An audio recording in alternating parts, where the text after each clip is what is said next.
Hello.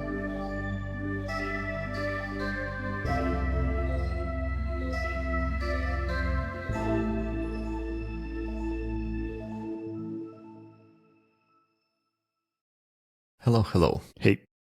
This is another episode of Biweeklycast. Your hosts are still here. I'm Dima Malenko, engineer at Meta.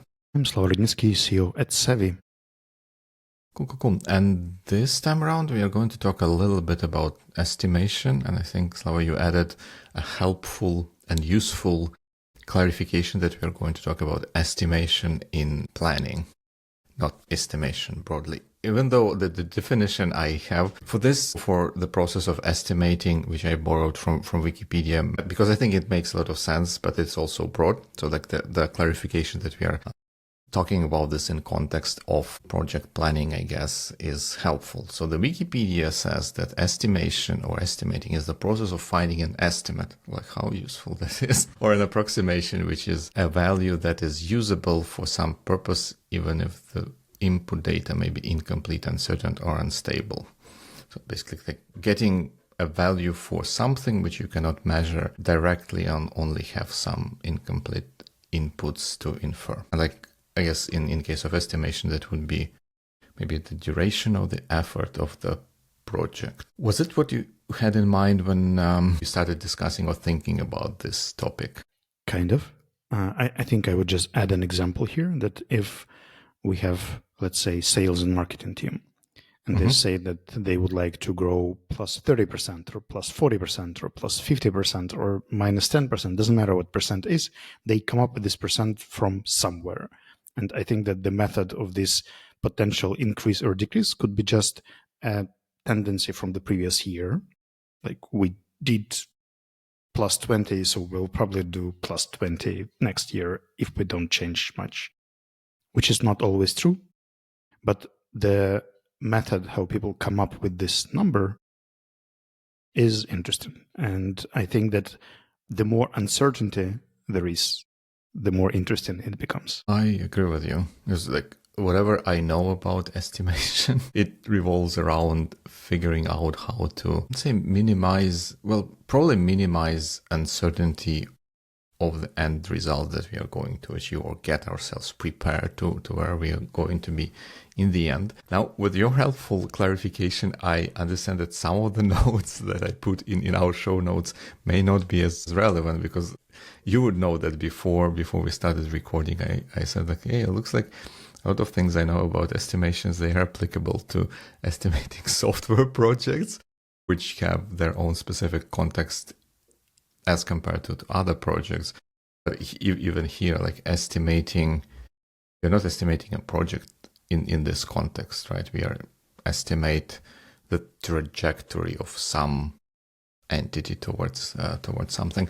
Let's see how well we can do about it. Okay, I think in my view, and again, like we will see how useful that is. The best way of estimation I know is to understand what we are about to do in a greater detail, kind of basically decompose bigger thing into smaller things, which are hopefully are easier to understand and maybe are easier to measure and estimate. And out of that, we construct an estimation for the bigger. So once again, providing an example for what you're saying, if my business development team has a goal of generating 40 requests a month, they could decompose it into, we would like to get 10 requests for this service, 5 requests for that service, and then estimate how they can increase the amount of requests per service, for instance, rather than just dealing with a big plus 40. Yes, I think that can yield better results. And also, I think an important aspect, of estimation is kind of gaining higher level of confidence about where we are going to be in the end. Like in case of project, that would be like how confident we are that we are going to deliver by this particular date. Or in this case, it may be how confident we are that we are going to hit a particular estimated number, right? Because when I say, it will be 150% by the end of the year, you will be like, how did you, like you said, how did you come up with the number? And we would be looking for something that is more precise and more believable, something that you can be more confident in. And it is, I think, easier to be more confident with smaller, simpler things that are easier to understand, and we can conjure from them a bigger thing. And by saying confident, do you mean something like strong level of confidence, weak level of confidence, or the percentage? Like, I think I'm 70% right. Well, that's a great question. I think I mean neither. I'll try to explain this. We all get that with uncertainty, with estimate comes uncertainty. And sometimes, at least in my older project estimation days, there were situations where folks would estimate, this is the, let's say, like best case scenario or like worst case scenario and kind of middle case scenario, which we think is more likely. And they would treat it more or less as a normal distribution type of a thing. So like something average, something like the best we can shoot, and something that's the worst case. And I think this is some incorrect way of approaching this thing. And I will probably stick to an example of time or effort estimate. Let's say, like if you're looking for a task and we need to estimate how much effort is going to take to complete that task, the distribution of that time isn't normal, right? If let's say we expect the task to take two days, the probability of someone completing the task in 4 hours is basically zero. Right? Probability that I will do it in 4 days is probably close to 100% for that particular task. And then, so it goes kind of like this. The probability is 0, 0, 0. It starts going up. Then it reaches a certain level and then basically tapers off, meaning that, of course, in 3 months, I can do this task, which we expect takes 2 days. And I think the probability I have in mind is a probably numerical expression, like in percentages of how confident we are that by the end of allocated time we will be where we say we are going to be. Does that make sense? It does. So basically, there is a point in time when you're absolutely sure you will do that no matter what risks, circumstances, or other things happen. And that's usually about 5 years from now. And I get it that's different. Like what I just described is applicable to time/effort estimate. It may not be as applicable or as useful for your kind of estimating how much of a business metrics we are going to move. I was recently running a research on L&D plans, learning and development, and these people planned for a year with a more detailed quarterly planning. So they have some goals for their team for a year, and then they know specific activities for the next 3 months. And I asked them, how much of this plan do you think you will actually fulfill? Like you have planned some things. Some of them are at risk. Some of them might get canceled. Some of them might not happen the way you want them to happen. And they normally refer to their previous experience, saying like, I think we will definitely do at least 80% of the plan. And that's their confidence level. They say that like, I'm confident we will nail 80%. And then it depends. Somebody says 100, somebody says 50, somebody doesn't say anything because not confident. It's the first 2 weeks and the confidence level is 0. Right. No, I think that makes a lot of sense. In my books, 80% would be like, well, at least with the things I deal with, would be fairly high level of confidence. I know of some teams and some companies approaching it. It also has, what we're discussing has relationship to goal setting and goals, right? Because here we also estimate, we estimate how much we can push to achieve something and how confident we can be that we can hit those marks. Some teams I've heard of and some companies I've seen expressly trying to do what they call 50-50 goals. They have specifically set goals such that probability of hitting them is 50%. So it doesn't feel entirely unattainable, but still motivates you to push a little bit to get. Yeah. And even about estimating time, I could provide an example that we later could use as a thought experiment. Okay. You probably heard about our course L&D Mastery, something that we created in the collaboration with Savvy L&D community and People First Club. Basically, it's a 6-week program for L&D leaders. And right now, People First Club is withdrawing from this program, and we will probably take the business development part with sales and marketing into the Savvy domain. We have never sold a regular B2C course. Like, we are a B2B business. And right now, our product manager asks, like, when can we launch the next season? Like, how much time do you need to get 20 people on board? And it's hard for us to estimate because we are not used to telling, like, we will do it in 2 months or in 1 month or in 3 months. Like, it's really hard because we clearly should offer a very approximate date with a very approximate plan, which will definitely go wrong. And since our team has never done anything like that, this estimation, like, we can use some methods that normally would be used here, like benchmarking. Benchmarking, we had 3 seasons with People First Cloud. We know that it took them on average from 4 to 6 months to get people. But that's their team, that's their experience, that's their methods, that their base. Like, we don't have internal benchmarks for that. And this is where the estimating of this time slot that we will require to commit this task, even if we decompose it, even if we write it very, very thoroughly, is still very wishy-washy. Yeah, I agree. Yeah, that's not basically not applicable, and probably benchmarking or reference to past experience, which is in a sense similar to benchmarking, would be a way to go. And maybe for listeners, benchmarking is the approach where if you have to do 10 of something, you do the first thing and then basically assume that the rest 9 is going to take about the same time, and therefore kind of determine how much is going to take the whole thing.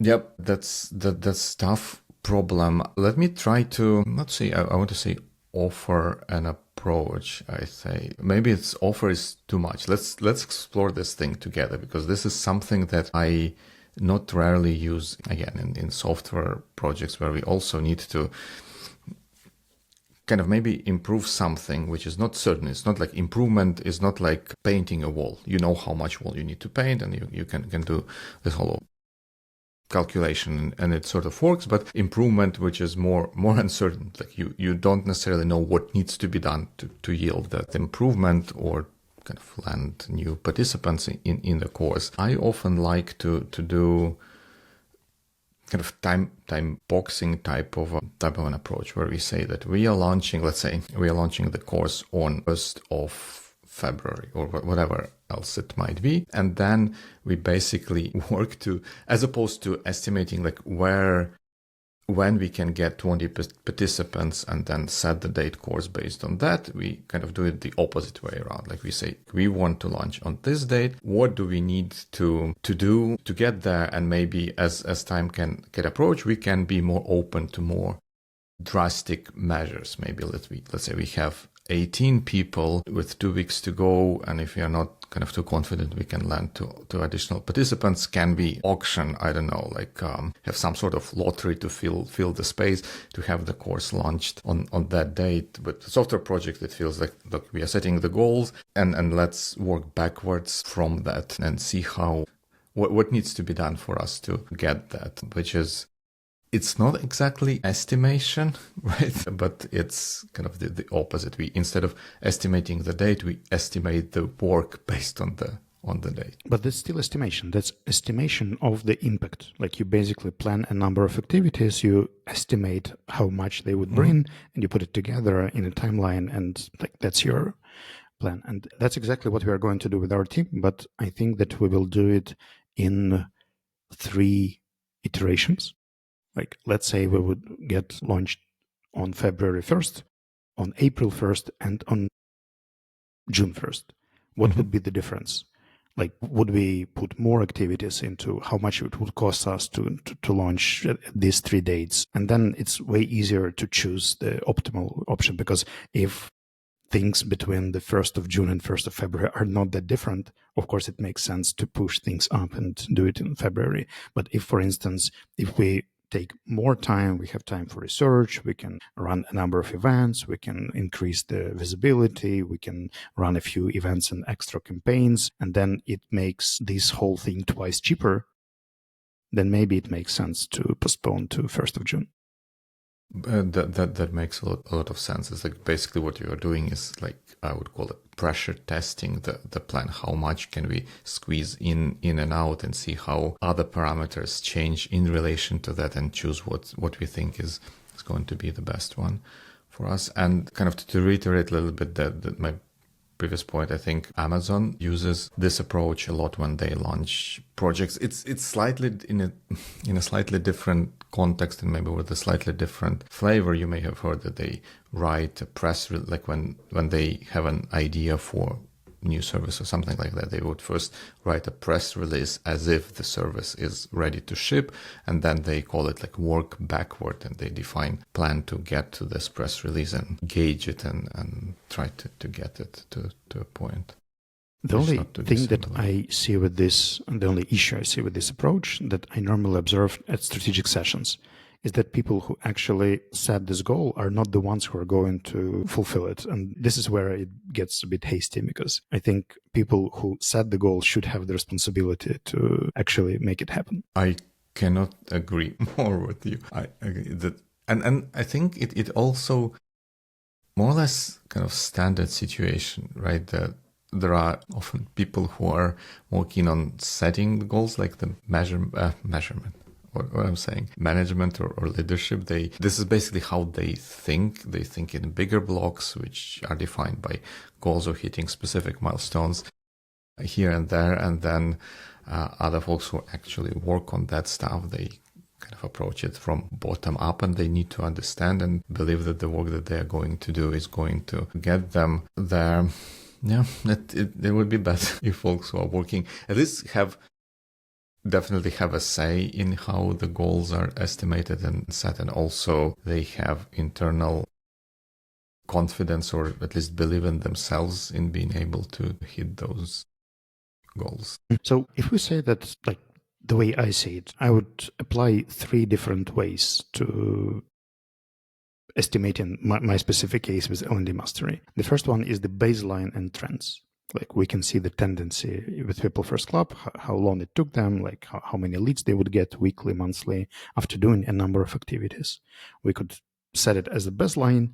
Imagine we can do better, let's say twice better, if we invest more time and energy, and hoping that this trend will grow, if not twice, then, I don't know, 25%. Then there is benchmarking, which we understand a bit differently, because the thing that you named benchmarking is probably what I would name pilot and scaling. Like you would pilot a thing and then multiply it multiple times, while benchmarking, internal or external, is more about the industry standards for such tasks. Okay. That's the way I like.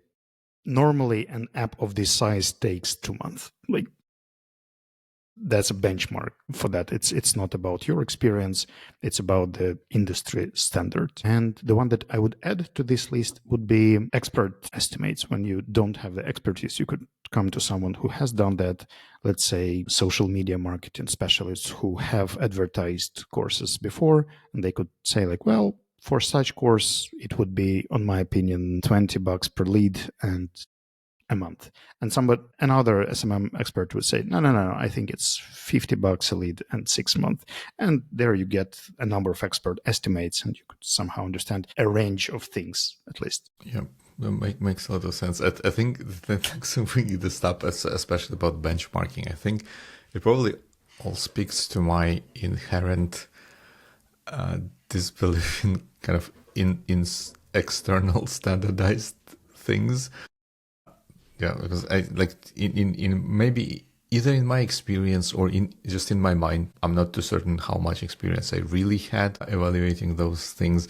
But somehow I think, other than just in industry it takes to deliver X, it takes X to deliver a particular kind of project. I take it with such a grain of salt. Of course, I cannot even but put still myself there is statistics, to right? Like you could always say that, I don't know, filling in the vacancy takes 2 to 6 months. That's like a standard. Yes, there are harder vacancies. Yes, there are difficult days. Yes, there are like complicated hiring processes. But there is like sanity window there. Something lower than that would be crazy. Something longer than that would be inadequate, and you still have this range of normality. No, that makes a lot of sense. I think that also kind of maybe reveals my bias towards things kind of I'm often involved with being or having an appearance of being novel, such that it feels that, well, like, you're such a special snowflake, like how there cannot be really prior points of reference for us to better understand what it is that we are doing, which is probably and most likely is overestimation of how special those things are. But I do agree with you that in like closing a vacancy, which is, say, relatively highly repeatable process with huge amount of data points, you would be stupid not to trust benchmarks from the past experience, because yours, while might be ever so slightly unique, how different is it really from filling other vacancies of similar kind and with similar degree of uniqueness? Yeah, like if I happen to get the information how much time it takes for Projector, Laba, and Prometheus to create a single e-learning course, it is kind of industry standard. And yes, we can do it a bit faster or a bit slower, but we will probably be somewhere within the range too. I agree with you. Except maybe, and then I would be curious to hear what you say about this, except maybe in a situation where you are expressly trying to do a lot better than the industry average by kind of deploying some sort of innovation, at which point this becomes your core focus and you would do estimation or whatever else it is that you're doing in an entirely different way, kind of understanding that you're doing something. But in this case, you still understand the industry standards, you know what they are, and you even have the moving forces that you think will decrease this time or like make it more optimal. That's like the opposite of my example, because in this case, we don't have any experience and we are trying to like blindly go somewhere. And in your case, you do have the expertise. You know how long it takes you, how long it might take if you optimize this or if you innovate here. And you even have like some probably experimental data to assume that you could break the record. Yes, that makes a lot. And I think there is also, I think it's equally applicable to all kinds of estimation or all kinds of situations where we deal with numerical data, and when we try to quantify something, we can fall into the trap of illusion of precision, where I'm saying, if I say, oh, we maybe probably are going to grow roughly like 50%, that's one thing. If I tell you, oh, we are going to grow 57.65% next year, it might lead you to believe that the second number is more, by sheer virtue of being sort of more precise, is more believable and more, it can give kind of a false sense of confidence. And I think it's always useful to be cognizant of the fact that whatever the number is, the uncertainty around that number is not embedded in the number, so to speak. You need to understand the context from which that number arises.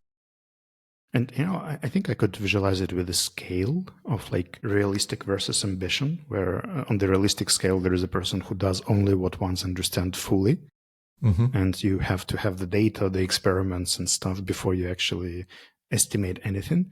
And the visionaries who say, we would like to grow X and have no clue how it's going to be done. And these are the extreme positions, which probably we don't want to end up like on the either end of the spectrum. And there is a whole range of ways in between where you could be way more realistic, getting grounded, experienced, and engaging people who have relevant experience to estimate stuff, or being more ambitious, saying that, well, something in this industry feels wrong. That's not how things should get done. Let's see if we can dream up a time slot and figure out how to do that, because that's also a way to do that. But probably you need special people for that, because if you just do the ambition and then give it to a very realistic and pragmatic team, that probably wouldn't fly. And also vice versa, right? The team who has high aspirations and kind of is ready to exert effort to do more. If you give them pedestrian goals, they can be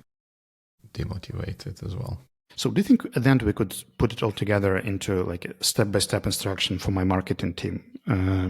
Let's say we get this course, L&D Mastery. If we follow your advice, the first step would be to decompose it into the number of activities or things that... Right. I think maybe like, and here we are talking specifically about the marketing portion of it, not the development of the course, right? I think it's pretty much the same. Like we could have two tracks. There could be course development and marketing, but the rule would still be the same.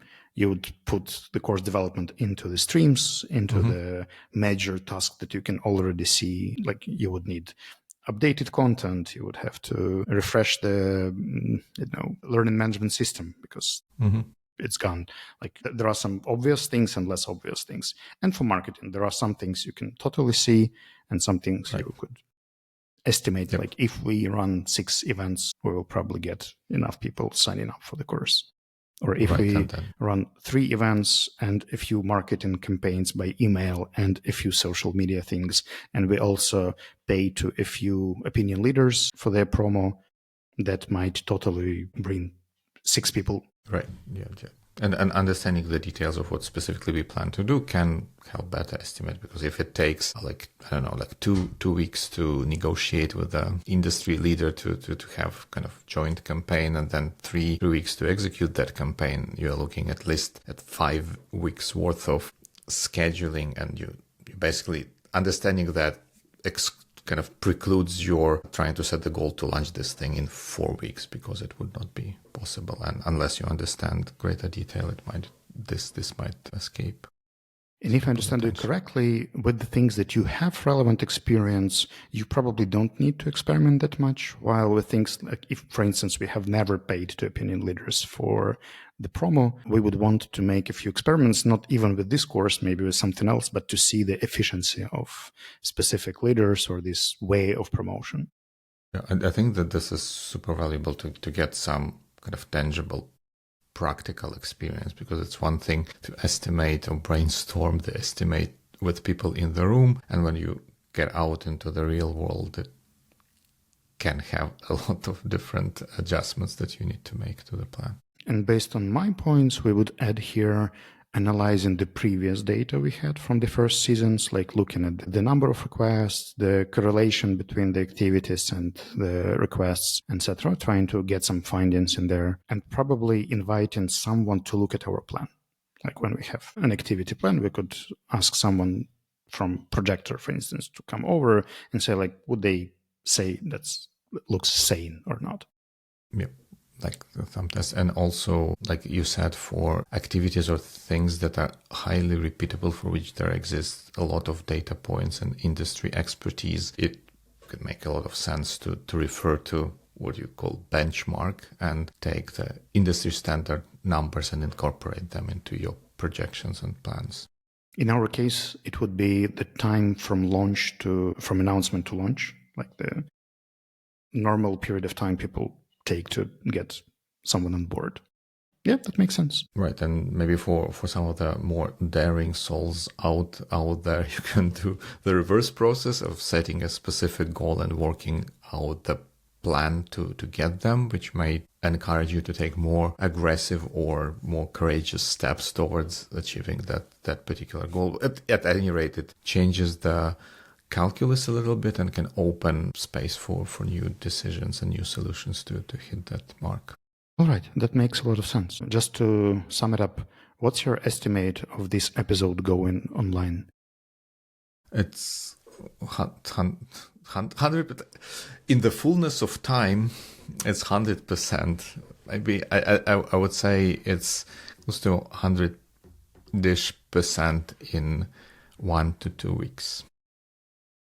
Since people don't know when we are recording, that's an unfair experiment. Would you name a date? Okay, so like in full disclosure, we are sitting here on Sunday, November 16th, and I'll place a bet that is going to be published by, let me calculate, like November 25th. 25th? That's even more optimistic than 2 weeks. All right, let's see. Let's see. Confident are you it's going to happen? Just curious. I'm doing the reverse thing now. Like the ambition. Publish the date, and I will figure out what it takes to get it published on that date. Fair enough. So what would be your takeaways from our conversation? As always, it's orthogonal takeaway. Definitions are important, and estimation can mean a lot of different things, like in this case. And I think for me, important takeaway is not to think of yourself as a super special snowflake or the project or whatever else it might be, and tap into existing expertise and knowledge and experience and benchmarks about things and leverage them to your benefit when planning projects and setting goals. If I can take one, I would say that I should remember that estimating approach really depends on the team culture, the level of their ambition and experience. And one approach that you used for a specific case is not necessarily going to work with another team because their level of readiness to experiment, ambition, aspiration could be very different. So choosing the tools depending on who is going to exercise them. And estimation is not a point in time, it's a process that goes on. Just like the deadline. Yeah, it's not the point in time, it's a range. Well, deadline, I'd say it's more of a point in time, but I think one of the mistakes, but maybe a failure modes, is to kind of estimate something, publish it, and kind of then treat it as a gospel, as opposed to kind of maybe reevaluate and reconfirm that this is still our best understanding of where and how things are going. Well, as ancient Chinese philosopher said, not everything is estimate that you write in the deadline column. That's deep. Good weeks. Good weeks.